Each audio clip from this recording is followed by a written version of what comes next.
The Caribbean community, CARICOM, has a responsibility to help the funding of sport throughout the region, according to longtime sports marketer and administrator Carol Beckford.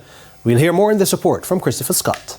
The Caribbean is known for many things, with sports being among the areas most notable associated with the region.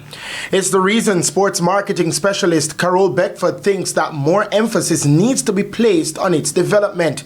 Speaking with TVJ Sports on Monday, Beckford said that the support for sports, which has garnered much recognition for the region, has clearly diminished. The fact that sports and entertainment are two things that this region is known for, and those committees have gone. They've disappeared.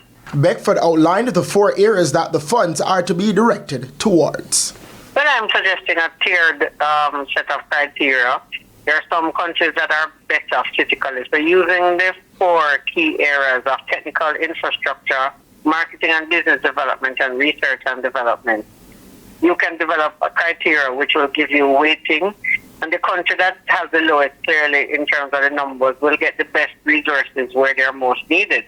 And the longtime marketer and administrator thinks it is not to take away from what countries already have in place, but believes that the allocation can only help to further development. And we're not asking separate countries, individual countries, to do away with their current plan.